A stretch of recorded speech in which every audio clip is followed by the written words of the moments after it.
Hello everybody, my name is Brady and we're back with another React video, and today we're going to be checking out more OverSimplified? What? The other day he drops a couple videos on us, so I had to put everything I was going to do aside and make an event out of this because he doesn't upload very often. I am never going to hear the end of it until I do get around to the Napoleonic Wars. So it's an interesting subject. I kind of knew that this was coming. I heard some rumors about it. I didn't know how true they were, but it seems like a natural war for him to cover next, given what he's already done. It just seems like what's the next thing with such big scale that seems like it's up his alley, and and the Napoleonic Wars seem to make sense. As far as Napoleon goes, I was big into him when I first started getting into history. I was a late bloomer when it came to history, but I lost interest in him a little bit of the ways in. I haven't really gotten that big into Napoleon related content in a very long time, so this is probably going to be pretty refreshing. One thing that I never really explored much, being not that much of a military history guy, that's just not the side of history that has appealed to me. It's not what I've chosen to focus on. Learning about Napoleon from a more militaristic standpoint might be nice. While I appreciate him abstractly and what he has contributed, I think it would be really interesting to learn a little bit more specifically. So much of the Napoleon stuff I know is like ripples of what he's done rather than more his direct actions. That's one of the weird things about Napoleon. His impact was so great. So this is a long video, so I've gone on enough as far as this intro goes, so let's get it started. This video was made possible by NordVPN. Stay safe online by clicking the link below and get a huge discount off a 2-year plan with a risk-free 30-day money-back guarantee. Also, why not grab yourself a character pin of the little corporal himself before they sell out? And big shout out to the patrons. Head on over to learn about benefits such as Discord access and maybe even a little behind-the-scenes content. Oh, that's cool. Bonaparte, I didn't know you had a Patreon. One last push and we're done. Congratulations. I feel like we've done this bit. General. Oh, and here comes the rest of the army now. Oh, God. Did you just say the rest of the army?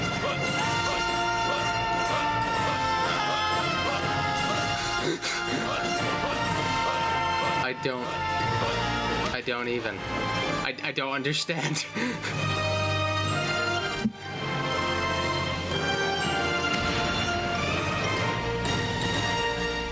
Oh, what a comeback. What a first scene. Conquerors, many with very impressive origin stories. For example, Alexander the Great was the son of a king. Julius Caesar came from an aristocratic family that descended from a goddess. Great conquerors don't usually come from relatively insignificant families living on impoverished islands. But as it just so happens, that is where our story begins. That is something that I kind of like about Napoleon's story. There is something so predictable about aristocrats and royalty being in charge because it's supposed to be predictable. By its nature, it kind of protects a certain order to things. Napoleon makes history very interesting in where he comes from. He seems like he is a nice little bridge between an old way of doing things and a new way of doing things.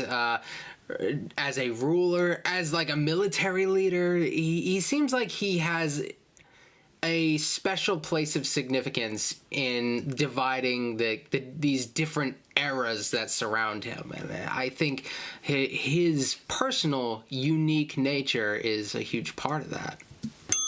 In the early 18th century, the island of Corsica was a part of the Republic of Genoa until one day Corsica said, "Hey, we're declaring independence, and it's probably not worth your time to try and stop us." So Genoa said, "You're right, it isn't worth their time. Hey, France, you want to buy this Interesting island?" flag. And France said, "Sure thing." And thus, Corsica became France, just in time for Napoleon to be born French. Many Corsicans didn't appreciate their new conquerors, however, and from an early age, Napoleon... So does, this is something I never really took time to look into. I don't know if any of you feel like answering the question. There's usually somebody who's capable. Does France have like a birthright citizenship at this point? And does it extend to like people who are not part of the mainland? In the United States, we have birthright citizenship. If you are born on American land, then you are a citizen, except with like the little weird things with like some of our territories, which are not exactly the same. Like we've learned about that in a recent video, that the standards are all over the place. But more or less, we have birthright citizenship. So Napoleon doesn't seem like he has to worry about that regardless, because they actually were France at the time. But it probably is a good question, considering where he comes from. If there were restrictions on people who were not born French, it might have been a very different story. Napoleon developed some fairly anti-French sentiments. Napoleon's dad, however, quickly embraced his new French overlords, which created some tension between dad and son. Ooh, look at me. I'm Dad. I wear powdered wigs and silver-buckled shoes, and I'm a traitor to the Corsican people. Go to your room, Napoleon. No, you go to your room, Dad. Okay. On the other hand, Napoleon adored his mother, who was definitely the disciplinarian of the family. And even though she would punish Napoleon severely, he kind of respected that. They do. But Napoleon's parents wanted the This seems to be a thing with like dictators having relatively good relationships with their mothers. I don't know what that is. Like it is definitely a thing. Hitler is the main example, but I've definitely seen this a whole bunch. It really makes you wonder about the psychology of a dictator, people who are more inclined to become dictators. It's that relation with the mother is pretty consistent from what I've seen. The best for their family. And since they were a very minor nobility, they were able to have Napoleon sent off to the shining lights and rat-infested sewage puddles of the big city. Napoleon went to military school in France. Minor nobility, so he's not nobody. Introduce yourself to your new classmates. Well, I'm Napoleon, and I hate all of you. Your farts smell like cheese, you can't pronounce the letter R, all you do is go on strike, and you call eggs oofs like a bunch of dingleberries. Okay. Thanks, Napoleon. I hope you like being bullied. And bullied he was. They picked on him for his Corsican accent, his family's lack of wealth, and it probably didn't help that he also had a bit of a chip on his shoulder. But he could hold his own, and on an average day, might be found dishing out ratatouille sandwiches for breakfast. He spent much of his time alone, and he loved reading about the great conquerors of history. He learned about Julius Caesar, and he wondered if one day he too might have a pizza franchise named after him. He excelled at math and geography, and when he graduated at the age of 16, he was made second lieutenant in an artillery regiment. Now, second lieutenant might sound pretty sweet to a screw-up like you, but Napoleon had a little something called ambition. Stonks of it. And he wasn't content being just some junior officer. He wanted to rise the ranks. Unfortunately for him, that would be a little difficult. Well, Napoleon, I've reviewed your application. It's clear you're very skilled and would be a perfect fit for the promotion. And Simeon, you're just about the biggest idiot I've ever seen. Your test results suggest you have the mental aptitude of a senile earthworm, and in the part of the form where you list your experience, you seem to have drawn a picture of a gerbil giving birth to a shoe. But your dad is the Marquis de la Fufayette, so you get the job.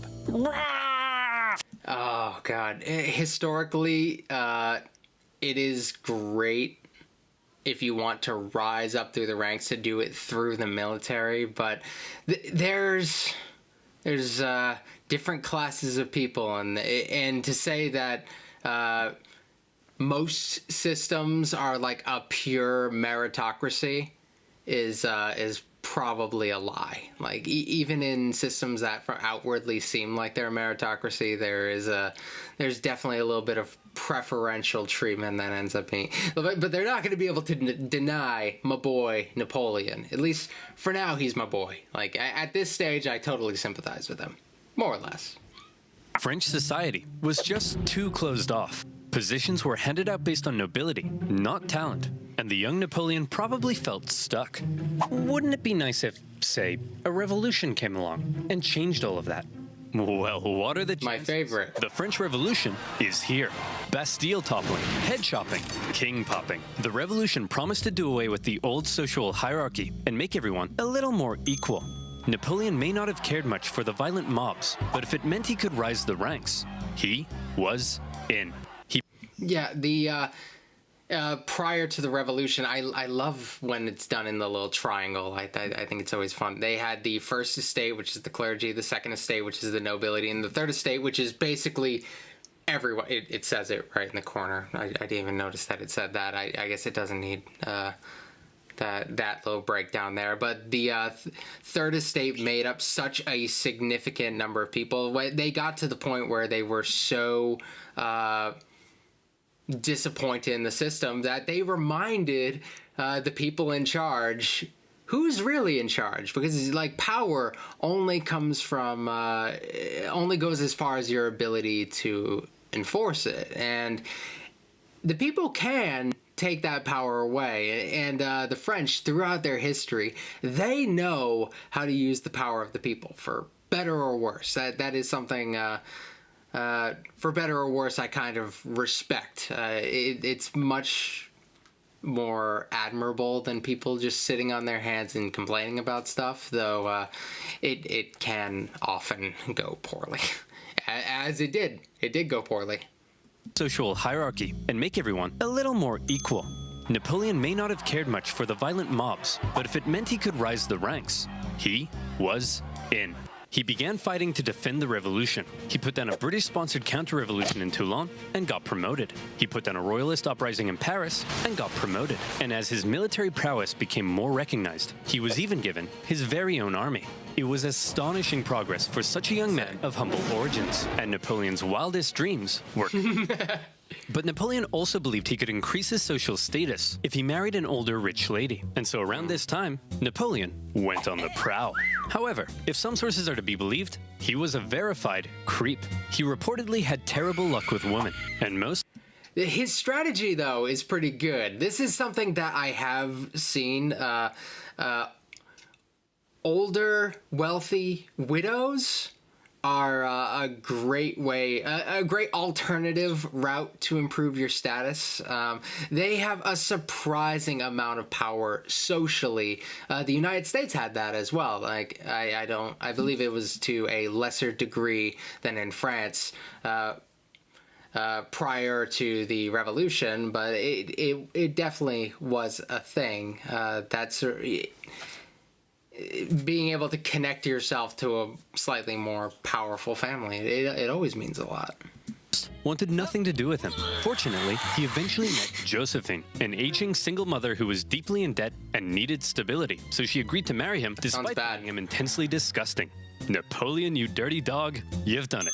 Unbeknownst to Napoleon, however, Josephine had a bit of a promiscuous reputation. Hey Napoleon, I hear you're marrying Josephine. Boy, she sure is a great kisser. That's right. Hey, wait, what do you mean she's a great kisser? Hey Hugo, you hear Napoleon's marrying Josephine? Wow, she sure is a great kisser. Now hang on just a minute. Hey everyone, Napoleon's marrying Josephine. Oh yeah, she sure is a great kisser. Real good at That's not gonna help his social status. Sake, is there anyone here who hasn't kissed my wife?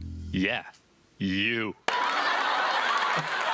As Napoleon fell madly in love with his new wife, she fell madly in love with a man named Hippolyte.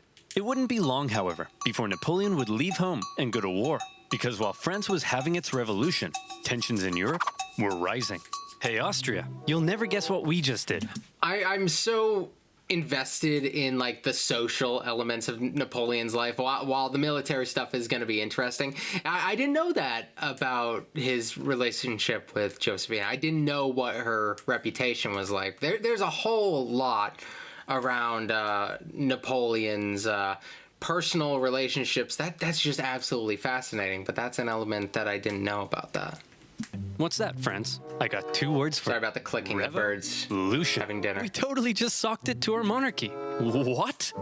Dude, the rest of us are monarchies. You've just totally threatened the balance of power in Europe. Now we have to worry about our stinky peasants rising up against us. I mean, holy hell, your queen is... Okay, friends, this is pretty awkward. What he was saying is that the Queen of France is actually Austrian, and that's one of the big ties that is going to among the cultural similarities with like the monarchists of France and like the old order with the current orders of these other countries, and they do want to maintain that order. Revolution, in a sense, can be a bit contagious. If people see that they can make a difference, and they see it successfully being done in another place, they might be more likely to mimic that. This is the age of revolution. Revolutions are happening everywhere in the United States, in just the Americas in general. As an age of revolution, it's totally insane. This is just like bringing that revolution a little too close to home for the other European monarchies. And the rest of Europe is probably itching to give you a wedgie. But you're not ready for a war yet, so you gotta be cool, man. It's absolutely crucial that you say something to diffuse the situation right now. Preposterous! I declare war. Sacre bleu! So France ended up at war with... And France is very powerful. But... like, this is also not a very good situation. Yeah, I would say that a lot of the people in charge making decisions, there's a lot of passion and a lot of ambition. So it may blind them to how bad their chances are here. But you know what? Let's give them a little bit of credit. The French, they do surprisingly well considering how surrounded they are by hostility. Basically, the rest of Europe. And the War of the First Coalition began. Like, surprisingly well. This shouldn't have But then they done well at all. surprisingly well. And in many conquered territories, they began to establish sister republics, exporting their revolutionary ideas across Europe. In 1796, they planned a three-pronged attack to take Vienna and knock Austria out of the war, with two magnificent armies in the north to kick ass, and Napoleon in the south as a bit of a diversion. For the first time, Napoleon would lead a military campaign. This was his chance to prove himself, to be somebody. And what a general he proved to be. The army he was given were demoralized, lacking equipment, and underpaid. But Napoleon galvanized inspirational speeches, and he took them into Italy. He was outnumbered, and his campaign was partially meant to be a sideshow, but he made it the main show. While the two northern armies were being held back, Napoleon made staggering progress. In a signature Napoleon move, he masterfully split his enemies into two and took them on separately, knocking Sardinia out of the war and putting the Austrians on the run. At the famous Battle of Lodi, he was in the fray, aiming the cannons himself, getting covered in mud, and earning the total respect of his men. They respected him so much that when he ordered an almost suicidal assault on the only bridge in town, his men threw themselves at it and took it despite fierce Austrian resistance.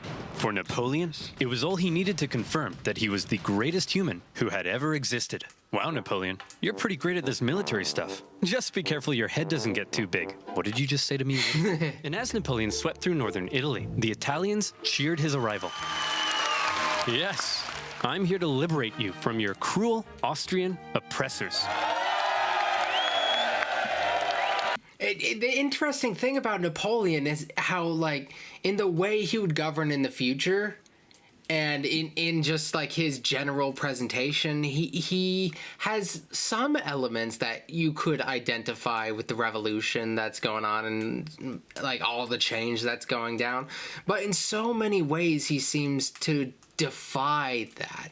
So at times he's going to try to kind of co-opt the ideas of the revolution or the idea of the revolution while doing things that are seemingly antithetical to that. I'm very curious about when that first starts to manifest, because we're not quite there yet.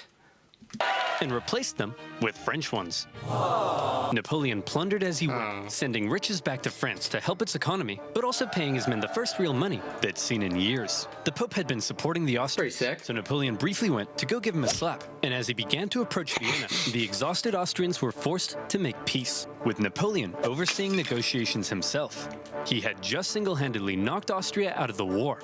And by the way, he was only 28, so maybe it's about time you moved out of your dad's attic. In the Italian territories he had conquered, Napoleon established new French sister republics, even writing constitutions and organizing governments himself, not something a general generally does. When he got back to France, he was hailed as a hero, and the extremely unpopular government were concerned he might get some power-hungry ideas, so they agreed he should go far away from France to Egypt, where he could that's what you do. British access to India. Napoleon you're going to send him really far away to get him out of the way. I wonder how successful he's going to be.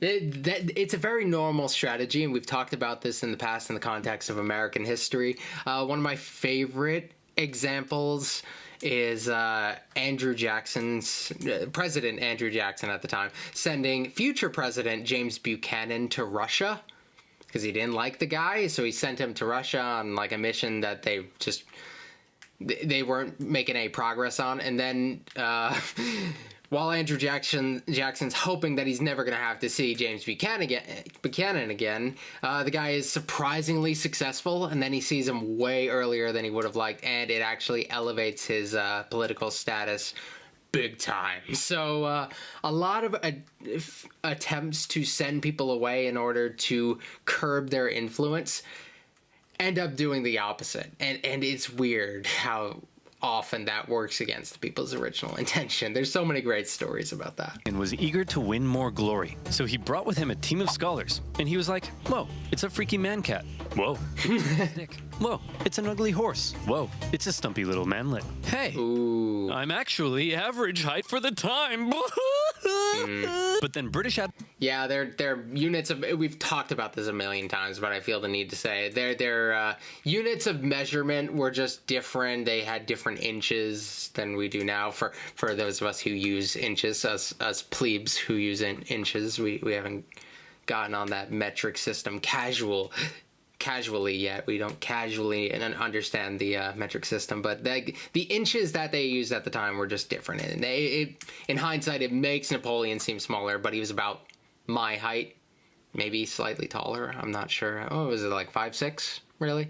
When, I don't know, using their units would have him be like 5'2", 5'3", 5'4". I don't remember which. But also, being average height as a general is actually kind of surprising, because a lot of generals are a little taller, like a little taller than average. It just seems like really tall people tend to become leaders. That's just how it is. A lot of 6-foot people end up being generals and presidents and all that stuff. So in a sense, you could say that Napoleon is short among like major leaders. You put him next to like George Washington. He looks pretty short.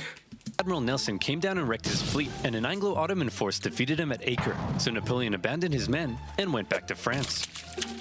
His campaign in Egypt hadn't gone quite as planned, but one thing you should know about Napoleon was that he was a skilled propagandist. He published in newspapers that sometimes exaggerated his achievements, and even commissioned paintings that generally made him look cool. So when he returned to Paris, he was yet again hailed as a hero, and he began to get some power-hungry ideas. First, however, he had a bit of a problem to deal with. See, he had learned something shocking about his dear wife. Really, Josephine? This guy? I'm just as tall as him. I'm sorry, I swear. Now that you're becoming famous, I'll never do it again. Make sure you don't. I've never stooped so low as to cheat on you. Now, if you'll excuse me, I'll be in this room consulting my generals for the next 30 minutes. And by consulting, I mean boinking. By my generals, I mean this woman. And by 30 minutes, I mean 2 seconds. So I have heard the story of him leaving his wife. That is one thing. But I didn't hear the stuff that led up to that, which is actually makes Napoleon seem a little bit more sympathetic, which is actually new to me. I'm not used to like actually like sympathizing with him in this stuff, but like he seemed like the total bad guy before, but like this totally seems to make sense. Okay. Yeah. I kind of sympathize with Napoleon. Also, poor guy. Come on, you got to work on your self-esteem, dude. You're maybe it's not his self-esteem. He seems to have a pretty good self-esteem everywhere else. Having dealt with his wife, Napoleon was then approached by a very influential politician who said he had an idea. He wanted to stage a coup against the deeply unpopular government and needed the extremely popular Napoleon's help. And Napoleon thought that was just the darn tootinest idea. The plan was to trap the government and convince them to voluntarily give up their power. And here's how they did it. Hey guys, oh my gosh, quick! There's a dangerous Jacobin plot to overthrow you, which we definitely aren't just making up. Better get inside this cage so we can protect you. Okay. Gentlemen, we got him. All In it this took. case, the cage was an isolated palace outside of Paris, with no one around but Napoleon and his army. With the government inside, Napoleon then entered, and a pretty chaotic event ensued, during which the government didn't seem entirely sure what was going on, Napoleon's men didn't seem entirely sure what was going on, and Napoleon himself didn't seem entirely sure what was going on. But thankfully, Napoleon's brother Lucien, president of the lower house, managed to regain control, and the remaining councilmen were intimidated into creating a new constitution. And thus, a new government was formed, this time. I mean, yeah, that they had a government before, but like government is only as strong as your ability to enforce it. And like, who has the power in this situation? The person who has the military under their control. And so often coups are led by military leaders. So like, who has the real power in this situation? It was Napoleon. I find it interesting that they say how disorganized he portrays them as being. That's not a vibe that I got from other readings of the situation. It always felt like Napoleon kind of understood what he was doing. He tends to get portrayed as a bit of an evil genius in this moment. But maybe that's just with the knowledge of what goes on afterwards. It makes you think, wow, he was brilliant to get himself in he planned it all from the beginning. It's amazing. When you look at it in its whole context, maybe that's the thing. But maybe in the moment he didn't understand as well as I thought he did. With 3 consuls in charge. But after Napoleon did some rewriting, in the end, there was really only one man in charge, the first consul. Him. And over the next few years, he worked to consolidate even more power and essentially became a dictator in total control of France. And by the way, he was only 30, so maybe it's about time you washed your disgusting bedsheets. France was now ruled by possibly the greatest military leader of the time. Possibly the greatest? Or definitely? Well, now is his chance to prove it. See, back when Napoleon was still in Egypt, being Indiana Jones. Back home, France was in France, being France. They had conquered even more territory, and they were like, hey Piedmont, you get revolutionary ideals. Hey Switzerland, you get revolutionary ideals. And Rome, you get revolutionary ideals. Everybody gets revolutionary Oh, you guys. Nice sledgehammers. Gosh. And Naples, very cool nail gun. You guys here to get some revolutionary ideas? Oh yeah, I am actually very curious about the Russian campaign, because like that's something you always hear about, but I don't know as much about specifically. I just know that it failed. It's kind of compared often to Hitler's campaign, but that's actually one that I don't know that much about specifically, and I'm very excited about. So I'm glad to see Russia in the picture. Stop it, you silly. Rest in peace, headphone users. As France was still spreading the revolution, and with Napoleon busy in Egypt, the European powers felt the time was right for round 2, and the War of the Second Coalition began. And this time, their big bad boy buddy... It's hard to separate these bang things. some French boys back to Bordeaux. And bang them, they did. France Like back to back. blasted. But then Russia pulled out after stalling in Switzerland, and now that Napoleon was in charge of the country, he was ready to start blasting right back. He took command of the Army of the Reserve, and he brought the fight to the Austrians. Now, there are many traits that made Napoleon a great military leader. I already mentioned one of them, how he was one of the boys and commanded the total loyalty of his men. But now we see a second reason, the element of surprise. In 1800, Napoleon moved to Geneva, and it looked like he was probably going to take on the Austrian forces in Germany. There's no way he'd be crazy enough to move his entire army south through the Alps as a surprise attack on the Austrians besieging Genoa. Oh, Napoleon's moving his entire army south through the Alps as a surprise attack on the Austrians besieging Genoa. Napoleon's crossing of the Alps That's is tough. And you may have seen one of the most famous paintings of the general, popping a sick wheelie on his majestic stallion surrounded by dangerous mountain terrain. Of course, in real life, I never noticed the crossing on a background. depressed mule. But that's not as cool. When he emerged in Italy, the Austrians expected him to come break their siege. Like I've seen that picture, I just never noticed like the actual scenery of that. It's always so interesting when you see a military leader taking on these natural boundaries, like mountains that are so difficult to traverse with an army. In a sense, it's just a natural defense for the neighbor. But also there is that element where it's kind of a crazy thing to do. Therefore, the other side is not going to suspect it as much. So, like, I can see the positives and negatives of this. If you can manage it, which it seems that Napoleon did, which is kind of incredible. I don't know the logistics of it, but it feels incredible. It's just a huge win. But Napoleon went for their supply line near Milan, forcing the Austrians to meet Napoleon head-on at the famous Battle of Marengo. The Austrians initially clobbered the ignorant French, and they were like, hooray, we won. But then a few hours later, Napoleon showed up again with an even bigger army, and he clobbered them right back. Holy cow, this tiny little fun-sized French guy is running rings around us. I'm average height for the time, you jerk! Then, after General We're gonna hear a lot of that. Hohenlinden, Vienna was exposed, and the Austrians again sued for peace. Just like the War of the First Coalition, the Second Coalition ended in another French victory. But in many ways, they both felt more like Napoleon victories.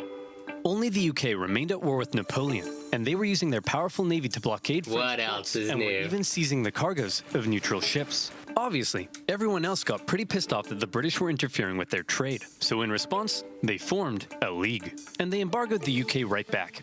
Neutral countries protecting their own interests? That's offensive. So Britain went to Copenhagen. The United States is going to have a whole lot of issues with both the British and the French.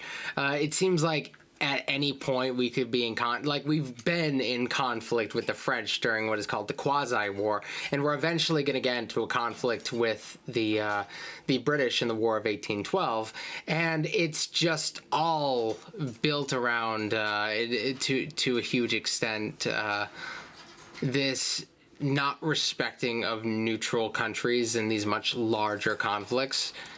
And then, like, the side thing, like, hey, we want Canada, let's get those silly Brits out of the New World. But I that kind of came a little bit after the not respecting neutral trade. Copenhagen and blew a bunch of stuff up, and the League disbanded. But because the UK's economy was pretty busted, they decided to sign a treaty with France in 1892. Savage. For the first time in a long time, Europe was at peace.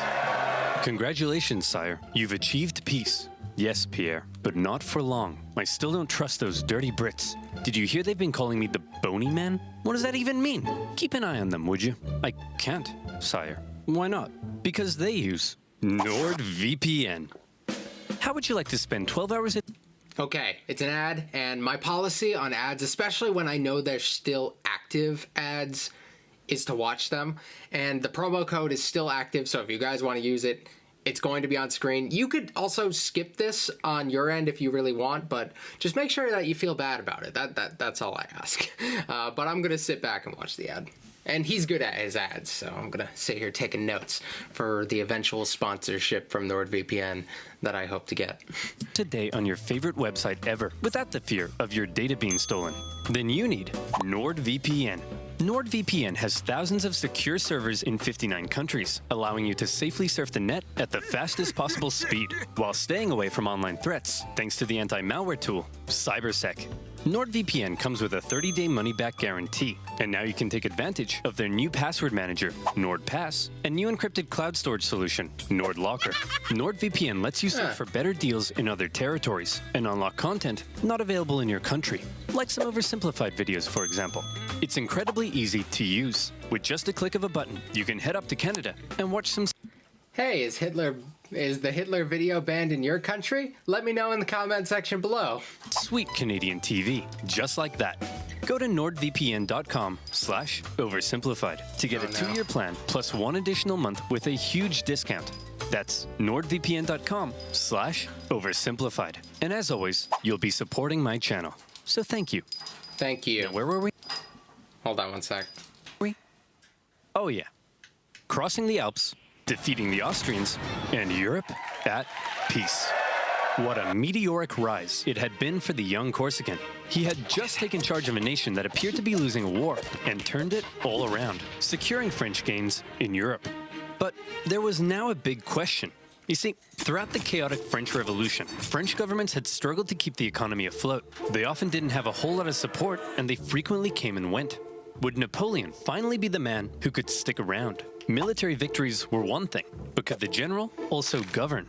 Spoiler alert, yes. The economy. France's turnover rate is not great currency reform, and improved taxation and welfare during system. this time. The legal system is an incoherent mess? Well, then why don't we nicely wrap all those civil laws up into one new centralized legal code? Corrupt government officials? Throw them in the trash. Bad infrastructure? Throw it in the trash. Women's rights? Throw them in the trash. Wait, really? Well, yeah, unfortunately, while Napoleon was building on the equality of the revolution, he also largely scaled back rights for certain groups, and husbands had full legal control over their wives. But come on, ladies, maybe let men have a slice of the pie for once, okay?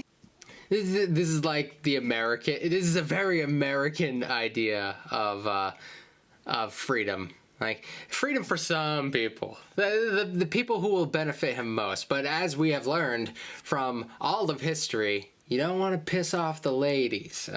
It doesn't always come back on you, but in the greatest revolutions, it seems to start very often with pissing off all the women, and it's kind of crazy how some of the more radical, ambitious revolutionary action has been taken by women. So it's a damn shame that he's not being more cautious with that. Give him something, dude. Give him something. Napoleon further reformed education, ensuring a system based on individual ability, meaning now Simeon had to compete with everyone else, and Napoleon could get the cream of the crop to help him run the Republic. But he wasn't just building on the ideas of the Revolution. The Revolution had led to a lot of chaos, and Napoleon needed stability. So he rolled back a couple things, most notably with religion. The Revolution had pretty much kicked the Catholic Church to the curb, but Napoleon understood that since many French citizens still considered themselves Catholic, that could be a problem. So he came to an agreement with the Pope and brought back the Church, only this time with some pretty hefty power limitations. He also ensured freedom for other religions, and is often noted for his positive treatment of Jewish people at a time of widespread anti-Semitism. But while all of I actually didn't know how he felt about Jewish people. Bringing back, established religious institutions, I think that is absolutely huge in this time. Like the French Revolution, it had a pretty large atheist bend. There was a lot of trying to replace these religious ideas with a kind of worship of the state, which, oof indeed. It didn't always work out. You can't always change people's sincere beliefs top down, so plenty of people still maintain these beliefs. They were just hush-hush about it. So this is probably a sigh of relief for a lot of people. While this may make Napoleon sound like a pretty stand-up dude, it's good to note that he believed in religious freedom because he thought it was a powerful tool to keep the poor from eating the rich, or something like that. Overall, Napoleon's aim was to keep the poor from eating the rich, or religion keeps the rich from being massacred by the poor. If that is a real quote, I'm not surprised. Something like that. Overall, Napoleon's aim was to end the chaos of the revolution and finally create a stable and prospering French Republic. And in that aim, he seemed to be largely successful and generally popular with the people of France. He officially declared that the revolution is over, adding, "I am the revolution." Napoleon's head could be seen for miles. The revolution is over, but you are the revolution? Doesn't that mean that you are over? And maybe he means, in a sense, he's over as in he's very popular. I am so over, man. The revolution is so over with the people. No, that's absolutely not what he means here. I always found that to be really weird because he co-ops the revolution while saying it's over. What mixed messages here. I don't understand what you're going for. All I'm getting is this image on screen, basically. Of course, not everyone was happy with Napoleon's reforms. Conservatives felt he was too radical. Radicals felt he was too conservative. But since Napoleon was a dictator, opposition could usually be stamped out with some good old-fashioned iron fisting. In 1804, Napoleon took one last major step. After some failed attempts were made to assassinate him, he wanted to strengthen his position and ensure his dynasty could live on after him. And so he decided being first consul for life simply wasn't quite enough. He decided he should become emperor. He held a vote, asking the French people if they were cool with the idea, and they returned a definitely not rigged 99.9% in favor. The bold, Are you serious? this man And so Like, you see, like, the elections in, like, Russia or whatever, anytime, like, Putin is coming up, and it's clear that somebody's hand feels like it's on the scale, but, like, usually they have the courtesy of at least faking it a little bit to look like somebody else stood a chance, or, like, the other side has some sort of representation. There's no way he actually did 99.9%. Like, I personally don't think that's... He doesn't feel that dumb, so I'm hoping that's an exaggeration just thrown in by OverSimplified. If not, then I don't know. It's pretty transparent. on the 2nd of December, 1804, I love OverSimplified Jesus. Notre Dame, Napoleon was He's made a few appearances, emperor. I think. The Or Pope has was he? even invited to attend, and normally he would crown an emperor. But to make sure everyone knew this wasn't some Charlemagne-style circular power division, Napoleon lifted the crown and placed it on his own head. Like I said, the ball's on this man. He was now Emperor of the French. Well, Napoleon?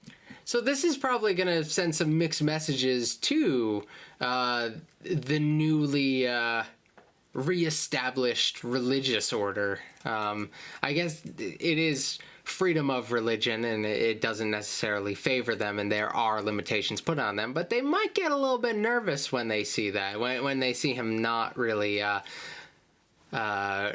bowing to the Pope, really. When he takes that action of putting it on his own head, that probably makes you lose a little bit of faith in the Pope's ability to protect you from where he's at, because Napoleon, he's not caving into the Pope. The symbolism of that has been read into like crazy.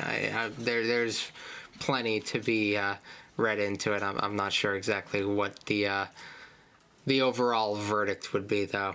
But You were that's general. interesting. Then he became first consul for life, and now you're an emperor. Is it enough yet? Is your ambition finally satisfied? I don't know, Pierre. What comes after emperor? I would say God, sire. Yeah, God. You- Probably. Want to be a god? God Emperor. Yes. I'll put it down under maybe. Okay, everyone. What the hell is going on? This Corsican guy showed up out of nowhere, and he's kicking our ass. He's exporting the ideas of the French Revolution wherever he goes, and he just declared himself King of Italy and Emperor. He can't do that. I'm the Emperor. Oh, hey, fellow monarchs. I see you're having a monarch party. My invite must have got lost in the mail. I'll just set up a spot right here. Wow. You don't belong here, Napoleon. We're coming to take you down. I'd like to see you try. Whoa, I'm so scared I just pooed my pants. Hey, everyone. I just pooed my pants.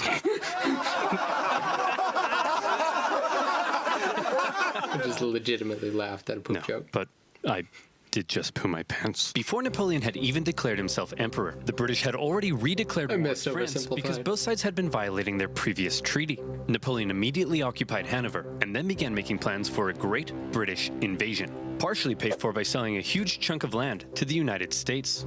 Napoleon Yeah, Louisiana Purchase. Yeah. Yeah, they needed money fast, and we just look at this. partially paid for by If you're not familiar with the Louisiana Purchase, look at how much. It's not the state of Louisiana. That's just this little thing at the bottom here. This is like flat out doubling the size of the country, and this cements Thomas Jefferson's legacy as a president, which is absolutely insane. Like, it wasn't even done, like, legally. Like, apparently he had to get approval from Congress for that, but, like, he kind of went over their heads because he knew that nobody would turn this down. He got it at a bargain, man. And it gets the French out of there. It keeps this out of your backyard. Like, the Americans don't like having all this European influence surrounding them. They hate any Spanish influence they can find, any French influence. They hate these smelly British Canadians hanging out there. Like, they just want the Europeans to stay in Europe at this point. They want America to themselves. So this is perfect. This is ideal for the American side. And Napoleon, like, he must have been at least a little bit desperate there, because he must have understood how much of a bargain this was. Like, he was giving up a lot for little. But also, that was probably more of a pain to maintain than anything. Maybe he just thought, like, just the idea of maintaining that in general, like, he could just focus his power on the mainland. So that's also smart. One thing that they that definitely do pay for themselves, the islands. Are we going to get into some Haiti? Because I hope we do. Land to the United States. Napoleon gathered his army along the English Channel. Assume we're But going here to at was least the problem. reference it in this While one. Napoleon's powerful army would almost certainly obliterate the British on land, there was very little chance he'd actually make it across the Channel, because Britannia ruled the waves. This power dynamic would keep the two traditional enemies from engaging in much real direct combat throughout the Napoleonic Wars. However, the British had something else up their sleeve: copious amounts of money. They were willing to throw cash at anyone who would go to war against Napoleon, and there were plenty of takers: Austria, Russia, Naples, and Sweden. Hoping to put Napoleon's France back in its place, formed the third coalition eating, dude? against France. Jeez. The Been coalition crunching this whole forces video. probably I'm thought sorry. that this time they stood a chance. They weren't prepared for the retaliation they were about to suffer. The War of the Third Coalition was Napoleon at his best. We've already learned two ways in which Napoleon was a great military commander, but here comes one of Give me the one more, man. speed. He had reorganized his army Huh. into corps, which were themselves basically small armies. Each had their own infantry, cavalry, and artillery, and as a result, was able to act more independently. They spread out through the countryside, and by living off the land rather than relying on heavy supply trains, they were able to move extremely quickly. Napoleon would traverse massive distances, outmaneuver his enemies, isolate them. So isn't the speed thing kind of what's going to, like, screw him over in Russia? I as somebody who doesn't really get the military elements of it as much, isn't he like totally unprepared for, like, the Russian climate? And wouldn't that, like, contribute to it? Like, maybe if he had heavy supply trains and they moved a little slower, he would have had the resources for that. So, like, this, while it is important here, I believe it comes into play later. And then move In a in bad for way. the kill before they even knew what was going on. Lightning warfare leading to total destruction. Would you like to see him do it? Here we go. Part of the coalition's plan was for the Look at my Russians to finger meet up here. with the He wants Austrians to and come take over. on Napoleon together. Combined, they could turn the tide against him, so Napoleon needed to stop them from ever meeting. But he's all the way over in Boulogne. No problem. In a matter of weeks, Napoleon marched 200,000 men, in secret, encircling Austrian General Mack and capturing his entire army. A devastating blow. Napoleon later remarked, "I have destroyed the Austrian army by simply marching." Next, he turned to face the approaching Russians. What a boss! Looks like the French are coming for us. But check this out. I've got an amazing idea. When they approach, we run away. Sir, you're a genius. The Russians began to Very good. retreat with Napoleon giving chase. And since his tactics relied on quick victories, this could be a problem. Especially because the longer the war went on, the more likely it looked other countries may join the coalition against him. But Napoleon knew the Russian Tsar, Alexander I, was young and seeking glory. So he came up with an idea to lure him in. He sent him a message. What does it say? It says, Hey. "Hello, I'm just a little baby boy, and I'm very scared." Are you talking like that, or is he? He is, sir. Why is he doing that? I don't know, but it's very cute, helpless, and vulnerable. A little baby boy, eh?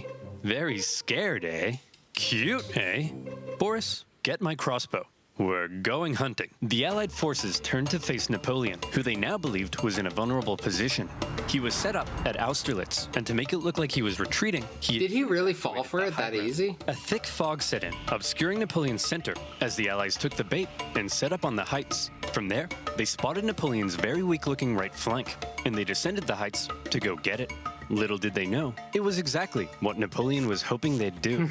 The next thing they knew, a large French force was emerging from the fog, launching a huge central assault up the hill. They swung around, Up the rushing hill? the Allies, and as men attempted to flee across the frozen To lake, the high ground? Napoleon ordered his artillery to fire on the ice, causing an unknown number to drown. But he told me he was just a little baby boy. What happened? He tricked you, sir. You mean I was the little baby boy all along? It was Napoleon's masterpiece, and Austria God, that's were once amazing. forced to make peace with France. Then, with the French conquest of Naples in 1806, the War of the Third Coalition ended as yet another Napoleon victory. This was the third time Napoleon had to give Austrian Emperor Francis a good spanking.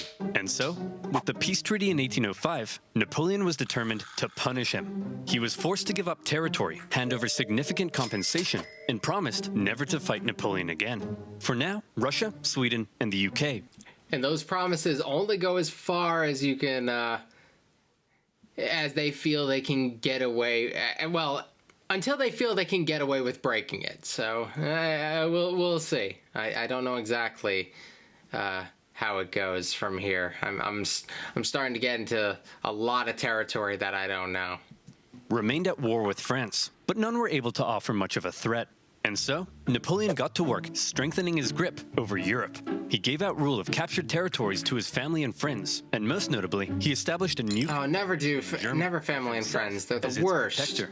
Seeing his influence in Germany being wiped away, Emperor Francis acknowledged reality and officially dissolved the Holy Roman Empire, an entity that had existed for over 1,000 years. But it wasn't all good news for Napoleon. For That's one his thing, legacy, Spain man. had earlier allied with France in 1804 because the British just couldn't help themselves from blowing up Spanish ships, and Napoleon hoped a combined French-Spanish fleet would eventually be able to invade England. Unfortunately, he received word that British Admiral Nelson had engaged his fleet at Trafalgar.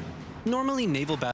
While the Spanish Empire was on the decline for a really long time before this, they're not nothing. This is still a big deal, so that it is important. And that alliance also manifests a little bit in the New World as well.